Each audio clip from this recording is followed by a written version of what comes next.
إن الإنسان لفي خسر إلا الذين آمنوا وعملوا الصالحات وتواصوا بالحق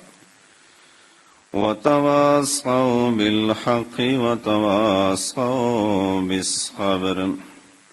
آمنت بالله صدق الله مولانا العظيم وبلغنا رسوله النبي الكريم ونحن على ذلك لمن الشاهدين والشاكرين والحمد لله رب العالمين. قال الله تبارك وتعالى في شأن حبيبه الكريم: إن الله وملائكته يصلون على النبي يا أيها الذين آمنوا صلوا عليه وسلموا تسليما. اللهم صل على سيدنا ومولانا محمد وعلى آله وأصحابه أجمعين. نہایت ہی عزت و احترام کے لائق برادران اسلام، آج مسجد حاضر کے خطیب جناب حضرت علامہ مولانا پروفیسر ڈاکٹر عبدالقدوس خان صاحب علیل ہونے کے باعث تشریف نہ لا سکے مسجد حاضر کے اندر، آپ ہفتہ 10 دن کے دورے کے اندر حیدرآباد کراچی تشریف لے گئی تھی. واپس آج رات 10:30 پونے 11 بجے وہ اپنے گھر کے اندر پہنچے، جس کی وجہ سے ان کی طبیعت ٹھیک نہ ہونے کے باعث مجھے انہوں نے حکم دیا کہ آپ مسجد کے اندر جمعہ کا خطبہ وہ دیں اور لوگوں کے سامنے یہ اعلان کر دیں کہ صحت یابی کے لیے دعا بھی فرمائیں. اس چیز کا اکثر و بیشتر آپ حضرات کے سامنے برملا اور نجی محافل کے اندر یہ ہم تذکرہ کرتے رہتے ہیں کہ بعض لوگ اللہ کے ہاں ان کا مقام و مرتبہ تو وہ اللہ کی ذات جان رہی ہوتی ہے، لیکن لوگوں کے ہاں جو بندہ مقبول ہوتا ہے اور جس کے سلسلے میں کلمات خیر اور اچھے جذبات لوگ رکھ رہے ہوں، تو ایسی صورت میں عند اللہ بھی اس کا معاملہ بہتر ہوتا ہے. اور جو بندہ عند الناس لوگوں کی زبانوں کے اوپر جس بندہ مومن کے سلسلے میں کلمات خیر نہ ہوں اور ساتھ ہی ساتھ لوگ اس کو مکروہ جانیں، ایسی صورت میں اس بندے کا معاملہ عند اللہ بھی بگڑا ہوتا ہے. تو ڈاکٹر عبدالقدوس خان صاحب علمی اعتبار سے، تقوی کے اعتبار سے انتہائی نیک انسان ہیں، اور ہماری یہ دعا رہتی ہے کہ اللہ تعالیٰ ان کا سایہ بالخصوص اہلیان راولاکوٹ کے اوپر اور بالعموم جہاں جہاں پر وہ دین کے حوالے سے جا کر اللہ کا دین بہتر انداز میں لوگوں کے سامنے پیش کرتے ہیں، ان کے اوپر قائم و دائم فرمائے. آپ یہ اکثر بیشتر سنتے بھی رہتے ہیں، وہ اعلان خود بھی کر کے جاتے ہیں. بیرون ملک وہ کہیں صرف فنڈ ریزنگ کے لیے نہیں جاتے، لوگ ان کو بڑی ذوق و شوق کے ساتھ بلاتے ہیں. اور ایک دفعہ آپ کا جو غیر مسلموں کے ہاں ان کا لیکچر ہوا، تقریباً پونا گھنٹہ انہوں نے انگلش کے اندر خطاب کیا اور اسلام کی جو حقانیت تھی وہ انہوں نے جو بیان فرمائی. تو ایسی صورت میں بہتر انداز میں اغیار نے بھی ان کی بات کو سراہا. اس اعتبار سے وہ ایک علمی آدمی ہیں. ہمیشہ ایسے شخص کی صحت یابی کے لیے، درازی عمر کے لیے ہم لوگوں کو دعا کرنی چاہیے. بہرحال میں انتہائی کم فہم، کم علم آدمی ہوں. اس کے اندر کوئی مبالغہ آرائی نہیں ہے، یہ کسر نفسی نہیں ہے. بعض اوقات ہوتا ہے نا کہ بندہ کسر نفسی سے کام لیتے ہوئے کہتا ہے جی نہیں جی میں اس سٹیج کے لائق نہیں ہوں. یہ باخدا بات ہے، یہ ممبر رسول ہے، اس کے اوپر کسی طرح کی کوئی غلط بیانی یہ مناسب ہی نہیں ہے. اس سٹیج کے اوپر بالخصوص مجھے جب کہا جاتا ہے تو میں انتہا درجے کا اپنے آپ کو کم فہم اور کم علم محسوس کرتا ہوں. عام کہیں اگر کوئی بات کرنی ہو تو آدمی کر لیتا ہے، لیکن یہاں پر عرصہ 25 سال سے ڈاکٹر صاحب کی جو خدمات ہیں وہ قابل تحسین ہیں اور قابل دید ہیں. اس تناظر میں جب یہاں پر مجھے حکم ہوتا ہے تو ظاہر ہے اس حکم کے تناظر میں بندہ لے تو لال سے کام تو لے نہیں سکتا، لیکن ظاہر ہے جس انداز میں اور جس تناظر میں وہ بات کرتے ہیں عام آدمی اس تناظر میں بات کر نہیں سکتا. ہماری ایک روایتی سی بات ہوتی ہے، وہ ہر عام و خاص آدمی اس کو سمجھ بھی رہا ہوتا ہے، پہلے سے ان کے نالج میں ہوتی ہے بات، لیکن چونکہ ہمارے ہاں یا ہر جگہ پہ جمعے کا جو خطبے کا سلسلہ ہے یا جمعے کا جو مقصد ہے وہ ایک تو فرض کی ادائیگی ہے، دوسرا یہ ہوتا ہے کہ بہتر انداز میں اپنی گفتگو کے دورانیہ میں کوئی آدمی اپنے سامعین کو پیغام دے دے. بہرحال ایک سورہ مبارکہ آپ حضرات کے سامنے تلاوت کرنے کی سعادت حاصل کی گئی ہے. یہ سورہ عصر کے نام سے موسوم ہے، آخری سوارے کی صورت ہے، اور یہ انتہائی آسان اور عام فہم ہے. اس کے کلمات کے اندر کوئی ایسا کلمہ نہیں ہے کہ جو آدمی سمجھ نہ سکے. قرآن حکیم الحمد سے لے کر والناس تک آسان ہی ہے، مشکل نہیں ہے. اگر بندہ اس کو سمجھنا چاہے اور سمجھنے کی کوشش کرے تو ایسی صورت میں قرآن حکیم کو سمجھنا بالخصوص موجودہ دور کے اندر علماء حقہ نے اس کو انتہائی سلیس انداز میں وہ ہمارے سامنے رکھ دیا ہے. ضرورت اس امر کی ہے کہ نمازوں کی ادائیگی ہے، ذکر اللہ ہے، تلاوت کلام الہی ہے. یہ بندہ مومن کا ایک طرۂ امتیاز بھی ہے اور اس کا ایک معمول بھی رہتا ہے. جو بندہ بندگی خدا سے اپنے جبین کو تر نہیں کرتا، اللہ کے حضور وہ سجدہ ریزی نہیں کرتا، تو پھر اس دربار سے خیر کی توقع ہے ہی ہے. لیکن بندہ جب تک اپنے رب سے رابطہ نماز پنجگانہ کی صورت میں قائم نہیں کرے گا تو پھر دل کے اندر سکون کی دولت بندے کو نہیں میسر آ سکتی. آیت کریمہ کے اندر اس سورہ مبارکہ کے اندر اس کے شان نزول کے متعلق بعض مفسرین نے لکھا ہے، اور ضیاء القرآن اور تفسیر تبیان القرآن کے اندر اس کی شان نزول کے حوالے سے لکھا گیا ہے کہ ایک دفعہ رسول اللہ صلی اللہ علیہ وآلہ وسلم اپنے صحابہ کرام کو واعظ نصیحت فرما رہے تھے. تو اس صورت میں ایک صحابی آئے، انہوں نے نبی علیہ الصلوۃ والسلام سے ارشاد فرمایا، یا رسول اللہ صلی اللہ علیہ وآلہ وسلم آپ واعظ و نصیحت فرما رہے ہیں، لیکن مجھے کچھ آپ مخصوص کلمات کے ساتھ نصیحت فرمائیں. تو اس سے ایک دن قبل یہ سورہ مبارکہ نازل ہوئی تھی. نبی دو عالم صلی اللہ علیہ وسلم نے اسی سورہ مبارکہ کو اس صحابی رسول کے سامنے تلاوت فرمایا. تو اس صحابی نے قسم اٹھا کر ارشاد فرمایا کہ یا رسول اللہ صلی اللہ علیہ وآلہ وسلم اس سورہ مبارکہ کو میں نے سنا آپ کی زبان ترجمان سے، اور اس کے بعد مجھے کسی نصیحت کی ضرورت نہیں ہے.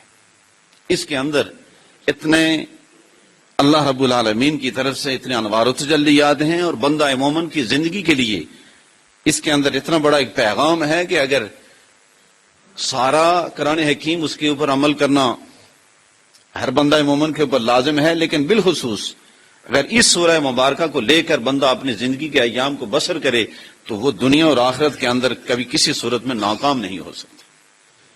فرمایا والعصر، قسم ہے زمانے کی، سب سے جو قیمتی احساسہ ہے بندہ مومن کا وہ اس کا وقت ہے. اس سے بڑھ کر ایمان والے کے لیے کوئی چیز قیمتی نہیں ہو سکتی. دیکھیں کہ اگر گھر کے اندر ماں باپ کا جو سلسلہ ہوتا ہے، ماں باپ کی جو شفقت ہوتی ہے وہ انتہا درجے کی شفقت ہوتی ہے، اور ماں باپ میں سے کوئی اگر اللہ کو پیارا ہو جائے، کوئی ایک رخصت ہو جائے، تو اس صورت میں اپنی فیملی میں سے، اپنے بھائیوں میں سے کوئی شاید ایسا آدمی وہ کردار ادا کر سکے جو والدین کی شفقتوں کا ایک سلسلہ ہوتا ہے، تو والدین کی محرومی کا وہ بندے کے دل کے اندر جو احساس ہوتا ہے وہ ختم ہو جاتا ہے۔ اسی طرح جو دولت ہے، آج اگر کسی کے پاس دولت ہے، کل نہیں ہے، پھر آ جائے گی۔ دنیا مافیہ کے جو بھی معاملات ہیں، جو مال و اسباب ہے، وہ انسان کو میسر آ سکتا ہے، لیکن ایک چیز جو چیز صرف کر لیتا ہے وہ واپس اس کی زندگی میں نہ پلٹنے والی چیز ہے، وہ انسان کا وقت ہے۔ یہ انسان جب اپنا ایک دن گزار لیتا ہے، جب چند لمحات گزار لیتا ہے، تو ایسی صورت میں جتنا زندگی کا احساسہ وہ قربان کر لے کہ یہ زندگی کے گزرے ہوئے لمحات میری زندگی میں واپس آ سکیں، ایسا ممکن نہیں ہے۔ جو کل والا دن گزر چکا سو گزر چکا، اس نے واپس پلٹ کر ہماری زندگی کے اندر آنا نہیں۔ تو ایسی صورت میں ایک ایسی چیز کہ جس کا نعمل بدل نہیں ہے، ہر چیز کا نعمل بدل ہے، ہر چیز کا متبادل ہے، لیکن وقت ایک ایسی چیز ہے، اور رب کائنات نے اس کو پیدا فرمایا، لیکن اس کا متبادل بندہ مومن کے سامنے نہیں ہے۔ بندہ یہ اپنا ذہن کے اندر رکھتا ہے کہ آج کا دن گزر گیا، کل والا دن آئے گا، سو ہم نے نیک اعمال کر لینے بجا ہے، لیکن جو آج والا دن ہے وہ ہمارے زندگی کے اس باب میں، ہمارے زندگی کے اس چیپٹر میں دوبارہ نہیں آ سکتا۔ اس لیے رب العالمین نے قسم اٹھائی کہ والعصر، قسم ہے زمانے کی، اور رسول عربی صلی اللہ علیہ وآلہ وسلم کی حدیث مبارکہ ہے کہ من حسن الاسلام المرء ترکہ ما لا یعنی ہے، کہ بندہ مومن جب وہ اسلام کے اندر داخل ہو جاتا ہے تو اس کے نزدیک سب سے جو اہم اور جو ضروری چیز ہے کہ ترکہ ما لا یعنی ہے، وہ غیر ضروری چیزوں کو چھوڑ دے۔ تب انسان کی زندگی کے اندر نکھار آتا ہے، تب انسان کی زندگی کے اندر بہتری آتی ہے۔ ایسی صورت میں رسول عربی صلی اللہ علیہ وآلہ وسلم نے سب سے قیمتی جو آپ علیہ الصلوۃ والسلام کے سامنے، صحابہ کے سامنے جو احساسہ تھا وہ وقت تھا۔ آقا علیہ الصلوۃ والسلام اپنے صحابہ کو بھی اس حوالے سے پند و نصیحت فرمایا کرتے تھے۔ ایک دفعہ رسول عربی صلی اللہ علیہ وآلہ وسلم نے صحابہ اکرام سے پوچھا کہ تمہیں اپنی زندگی کے اوپر کتنا ایک بھروسہ ہے؟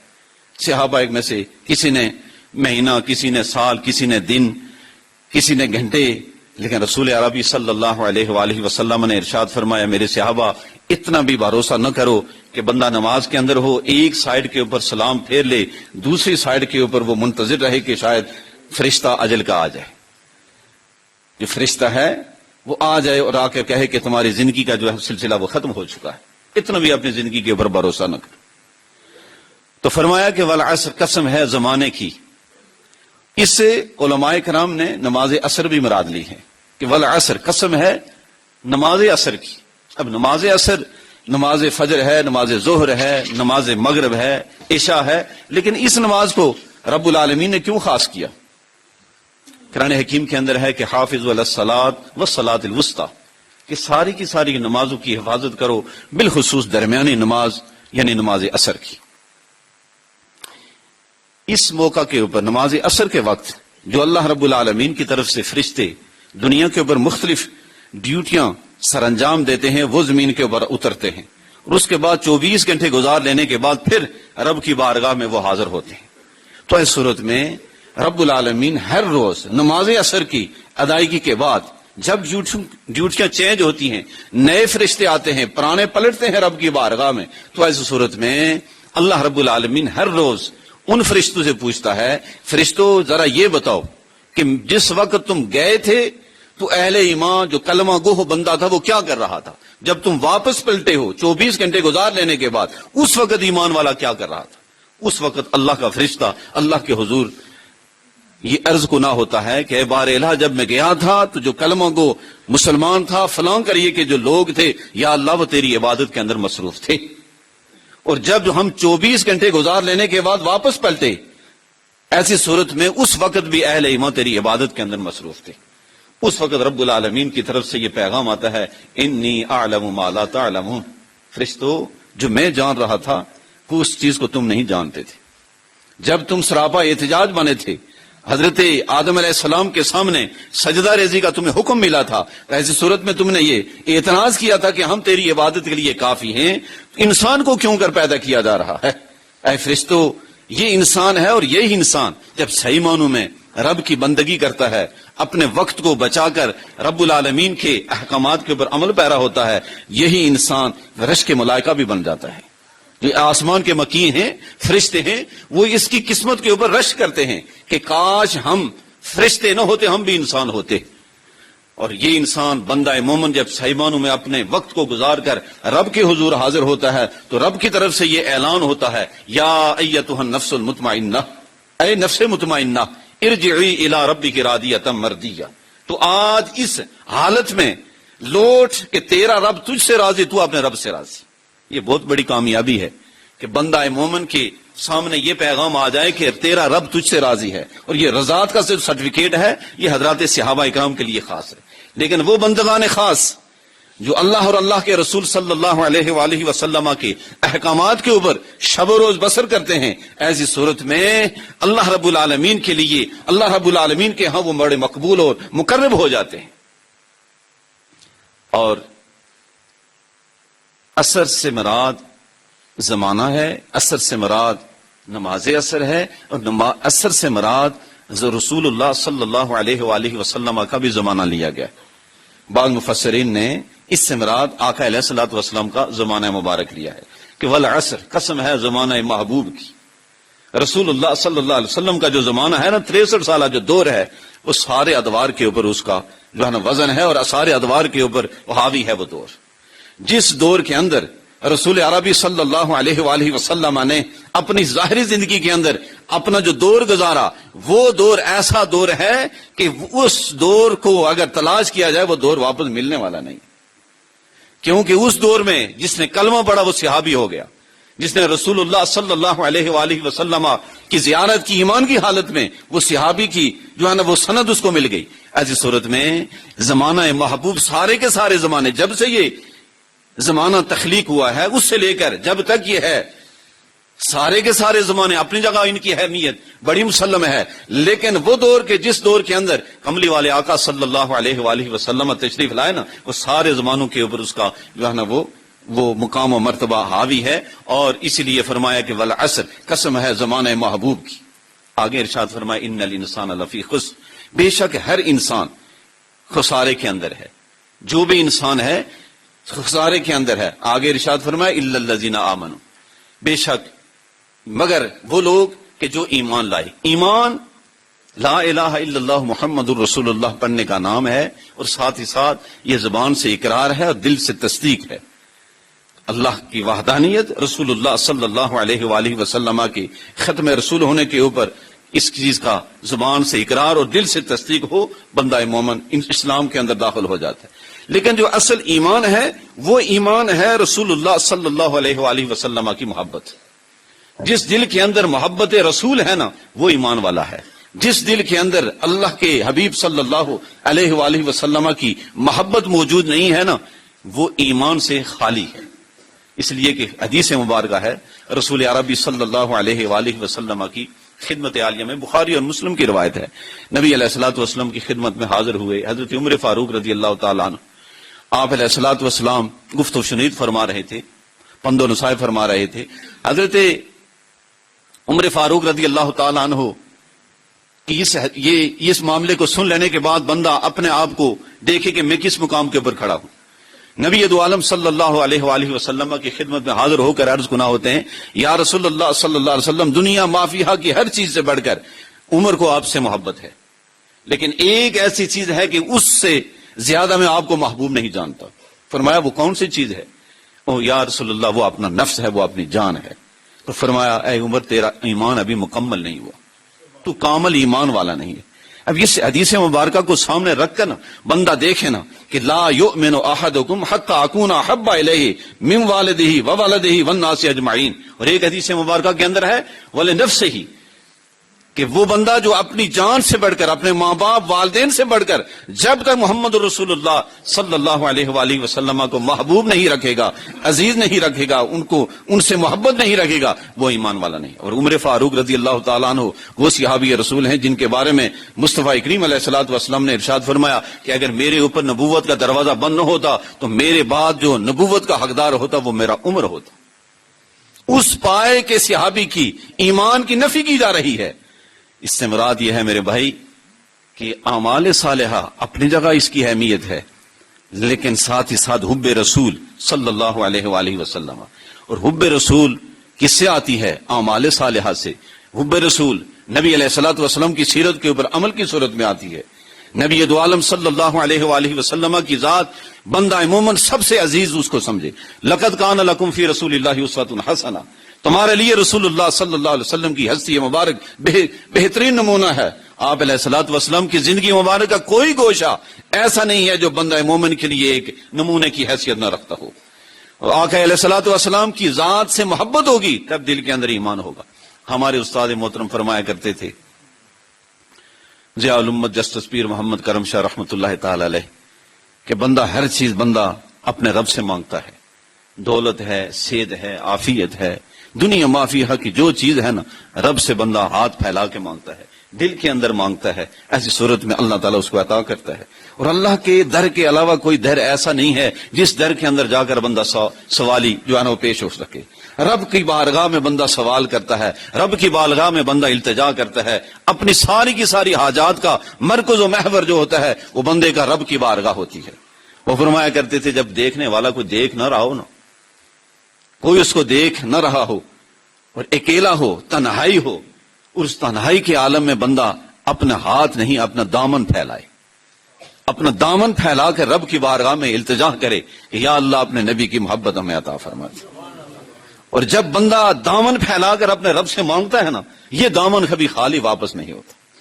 جب دیکھنے والا دیکھ رہا ہو نا تو ایسی صورت میں ریاکاری ہو سکتی ہے، دکھلاوے کا سلسلہ قائم ہو سکتا ہے۔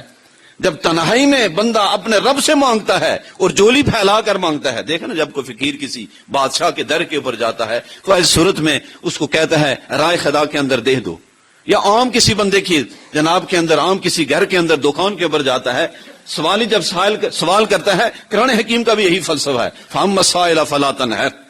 اے نبی دو عالم صلی اللہ علیہ وآلہ وسلم، جب کوئی مانگنے والا آئے نا اس کو جھڑکیے مت۔ بے شک آج ہماری سوسائٹی کے اندر یہ ایک بزنس بن چکا ہے، الگ ہی پرابلم، لیکن بندہ اپنی وسعت کے مطابق ہر آنے والے کو اپنے وسعت کے مطابق اس کو خیر دے دے، اس کی جوہلی کے اندر کوئی ڈال دے۔ تو عام دنیا دار کی مجلس کے اندر، عام دنیا دار کے پاس جب کوئی آدمی ہاتھ پھیلاتا ہے اس کے ہاتھ کو خالی واپس لوٹایا نہیں جاتا، لیکن وہ جو سارے سخیوں کا سخی ہے، جو کل کائنات کا خالق و مالک ہے، اس کی بارگاہ میں جب بندہ اپنا دامن پھیلا کر اس کے نبی کی اپنے نبی کی محبت کی بھیک مانگتا ہے نا، اللہ تعالیٰ اس کو عطا فرماتا ہے۔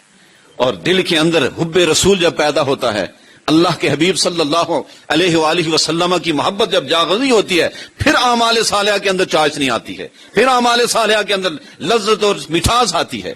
دیکھیں نا وہ رابعہ بصری تھی، انہوں نے رات سر سجدے کے اندر گزار لی، اور صبح اٹھ کر جب مؤذن نے آذان دی، اللہ اکبر کی صدا کو بلند کیا، تو رابعہ بصری کو رات کی کم دامانی کا احساس ہوا۔ یہ کیا وجہ تھی؟ یہ بات سننے میں تو آدمی سن لیتا ہے، لیکن بندے کو لذت نصیب ہوتی ہے، بندے کو چاشنی نصیب ہوتی ہے۔ ہم تو ویسے ایکسرسائز کر رہے ہیں نا، اللہ کرے ہمارے استاد فرمایا کرتے تھے کہ زندگی کی ایک سجدے کی اللہ سے دعا مانگو، یا اللہ ایک سجدہ قبول ہو جائے، زندگی کا یکسر نظام ہی چینج ہو جاتا ہے۔ ٹھیک ہے، یہ تو ایک فلسفہ، یہ تو ایک دین کا ایک جو ہے نا ایک مقصد اور دین کا ایک جو سلسلہ اسی طرح ہے کہ بندہ ہر نماز کے بعد دعا کرتا ہے، یا اللہ میری نماز کو اپنی بارگاہ میں قبول فرما دے۔ لیکن وہ فرمایا کرتے تھے کہ زندگی کا اگر ایک سجدہ رب کی بارگاہ میں قبول ہو جائے نا تو انسان کی زندگی کے اندر یکسر چینجنگ آ جاتی، یکسر اس کی زندگی کے اندر بہار آ جاتی ہے۔ اور آج ہماری نمازوں کے اندر، ہماری بندگی کے اندر، ہم جو اللہ کی بندگی کرتے ہیں، ذکر و اذکار کرتے ہیں، اس کے اندر لذت و چاشنی، اس کا فقدان کیوں ہے؟ رزق حلال ہماری صفوں سے ختم ہو چکا ہے، رزق حلال کے حوالے سے ناپید ہو چکا ہے معاملہ، رزق حلال نہیں ہے ہماری صفوں میں، حرام زیادہ آ چکا ہے ہماری صفوں کے اندر. گزشتہ رات ہم ایک آدمی کا تذکرہ کر رہے تھے، ہماری سائڈ کا ایک آدمی ہے کہ وہ آرمی کے اندر خطیب تھا. وہ آرمی کے اندر جو ہے نا وہ سرونٹ تھا آرمی کا، جو ہے نا وہ سپاہی تھا یا اس طرح کا کوئی اس کو رینک تھا. تو وہ اپنے پاس لالٹین رکھا کرتا تھا، اپنی ذاتی لالٹین اس نے رکھی ہوئی تھی. اور جب وہ واش روم کے اندر جاتا قضائے حاجت کے لیے تو اس صورت میں آرمی کی اس لالٹین کو کم کر کے اس کی لائٹ کو نیچے کر کے اپنی تیلی نکال کر، تیلی بھی وہ کہتا تھا اس کے نزدیک یہ تھا کہ میں نے گورنمنٹ کی تیلی بھی اپنے پرپز کے لیے استعمال نہیں کرنی. آج ہم اپنے اندر جھانک کر تو دیکھیں کہ ہم کس سائڈ کے اوپر کھڑے ہیں. وہ بھی، اور یہ جو سردار خان جن کا نام تھا، سردار خان اپنی پاس ایک ڈائری رکھا کرتے تھے. یہ جو فاطمہ گرل سکول ہے اس کا فاؤنڈر گزرا ہے. وضاقتہ کے اعتبار سے وہ ایک عام سادہ سا انسان تھا، لیکن اس سے اس لیے اگر پوچھنا ہے تو پرنسپل صادق صاحب سے پوچھنا، جو اس کالج میں وہ پرنسپل تھے اور وہاں پر وہ پروفیسر تھا. وہ صبح 8 بجے آتا اور ٹھیک 2 بجے وہ واپس اپنی ڈیوٹی بند کر کے آف کر کے جاتا. اور ایسی صورت میں اپنے پاس اس نے ڈائری رکھی ہوئی تھی. اس ڈائری کے اوپر، اس ڈائری کے اندر اگر وہ ایک دن کہیں کسی کام کی وجہ سے جلدی چلا جاتا، سردار خان وہ اپنا ٹائم نوٹ کر لیتا. اگر کسی وجہ سے سردار خان صبح 8 بجے نہیں پہنچا تو اس نے دیکھا کہ آج میں اتنے منٹ لیٹ پہنچا ہوں اپنی ڈیوٹی کے اوپر. ایسی صورت میں وہ ٹائم روزانہ وہ لکھ لیا کرتا تھا.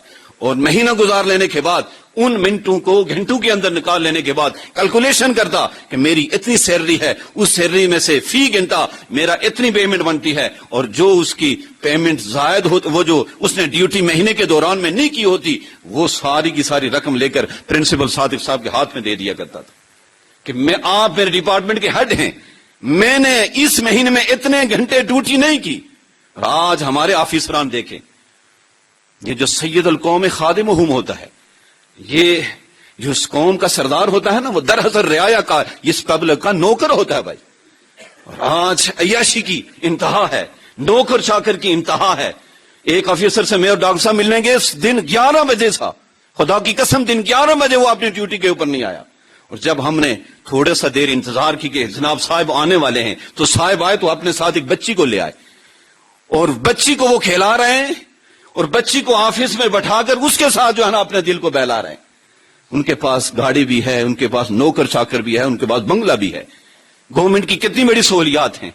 بات کرنے کا مقصد اور مدعا یہ ہے کہ ہم نے اس آفیسر کے قبر میں نہیں جانا، ہم نے اپنی قبر میں جانا ہے میرے بھائی. پچھلے دنوں ہم بات کر رہے تھے، ایک ہفتہ پہلے ایک صاحب سے، کہ ہماری اس سوسائٹی میں بجلی چوری ہے.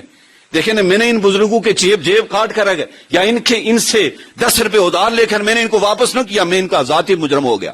لیکن اگر اس بجلی کو میں نے چوری کیا، خدا کی قسم اس پوری سے جو پورا کشمیر ہے اور پوری گورنمنٹ پاکستان کا ہم جو ہے نا وہ مجرم بن جاتے ہیں. کتنی بڑی پبلک ہے، اس ساری کی ساری ریاست کا بندہ چور بن جاتا ہے. وہ کہتا ہے نہیں جی رائلٹی ہمیں دی جاتی. میں نے کہا رائلٹی نہیں دی جاتی، یہ الگ معاملہ ہے، لیکن بجلی کو چوری کرنا شرعن چوری ہے. اور ایسی صورت میں بندہ اگر بجلی چوری کرتا ہے تو وہ ایک آدمی کا چور نہیں ہے، وہ کل ریاست کا چور ہے.